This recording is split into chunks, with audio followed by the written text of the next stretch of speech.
This might be a green build. Should I do a green build here? Crom says, you have a 3D printer. You can make all the washers and spacers you want whenever. That's true. That is true. The TPU is all green. So then, of course, the LEDs need to be purple. Or green. Let's go purple. If I use these guys, those will be fine, but they will not like these. So I am actually going to use these spacers. Yeah, it's fine. Not all builds have to have fancy anodized jib jabs. This will be a no bullshit build. All right, there we go. So now that guy sits like that, and yeah, now it's closer to the middle of the extra amount of material on here. So great, that's how that's going to space out. Now we can start with the VTX and the receiver, but it is now 10 o'clock, and so I'm actually going to call it and go hang out with my favorite person. I hope you guys learned something. If you didn't, maybe next time. Oh, hey, this stuff. This is what they gave. I completely forgot about this. This is what they gave so that you don't have to use because they don't give you those little spacers. You slide this over the screw and it adapts to, you don't slide it all, but I just haven't cut it yet. It adapts. Here, I'll use it. I totally forgot about this. Oh boy. Oh shit, I can't get it off. Uh-oh.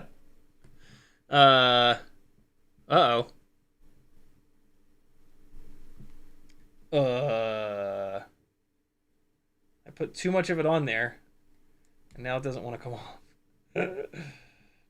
Oops. Should be okay. Hold on. I just got to get a grip on it. There we go. So you take this, and you just cut little bits of it. The end of it has been cut horribly, so I'm going to fix that. And then, so you just cut, like, you want to cut the same thickness as the rubber grommet, basically. So, like, that much. And then, since this grommet is set up for M3, this little fella is going to adapt this M2 screw. Oh, man, this stuff is kind of tight to M3. And what I'm curious about is it big enough? Yeah, I mean, it's just barely big enough, but it's not. There's still a little bit of wiggle here. I don't like it. I'm going to use the, I'm going to show you guys. I'm going to show you guys why I'm not going to use it. Let's come back in here and grab another couple of these adapters / threaded inserts.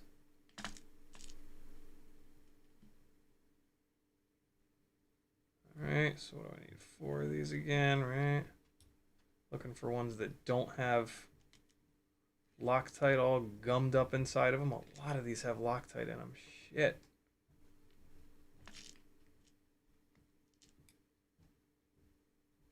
That one's clean. Come on, baby. One more. One more with no Loctite. Nope, that one's got all kinds of Loctite. Come on. There it is. I can tell. Yep.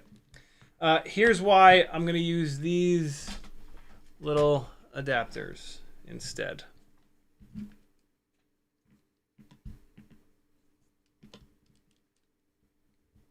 Look at the difference in thickness. See how much thicker that brass bastard is? That thickness is perfect for the M3 thickness here. With this would probably work completely fine, the little silicone tubing, but I'm not going to take that chance. Look, once you put the nuts on here, it's going to squish stuff down too, so it'll push in there. Like I said, I'm sure this would work totally fine. The other thing I don't like about this is it's hard to get it off of these screws, and that's just annoying. Whereas these things are threaded, and they're just super simple. So, yeah, I'm gonna forego the admittedly really smart setup of this plastic tubing, and I'm gonna use my preferred method of these little threaded insert guys. These threaded inserts also hold the washers down, so you don't lose your washers, which is nice.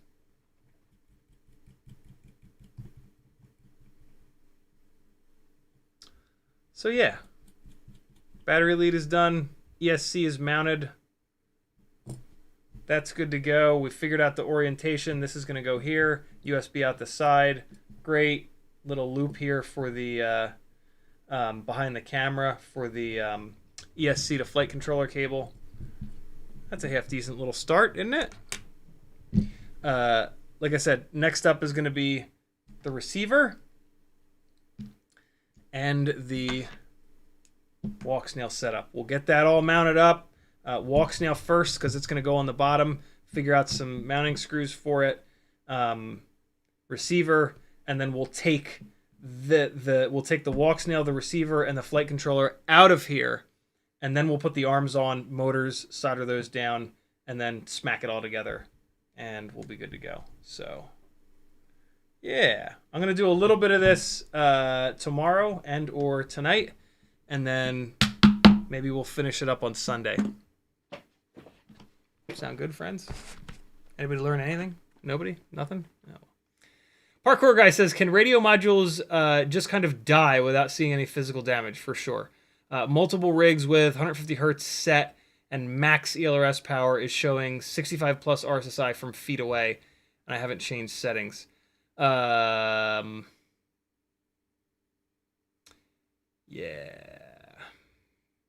it sucks.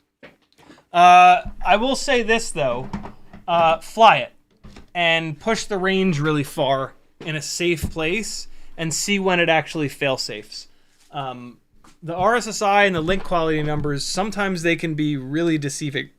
And sometimes, like, I've had situations where, like, all of a sudden my RSSI and or link quality really suck in the same spot that I've flown before. But then when I fly the rig, the numbers don't even really drop, and it, like, never fail-safe. So fly the rig, and just keep it low to the ground. And keep it like somewhere that if it falls out of the air and fail safe, so you can just go get it easily. It might be totally fine. All right, friends. Thanks for hanging. I love you. Bye! Last little... Oh, so I showed you a bunch of flying with the Tiny Hawk with all the improvements. Here it is before the improvements. Stock. Get a load of how bad this is. Oh, God, why? Get a load of this. I'll see you guys Sunday at 3 o'clock. Love you, bye!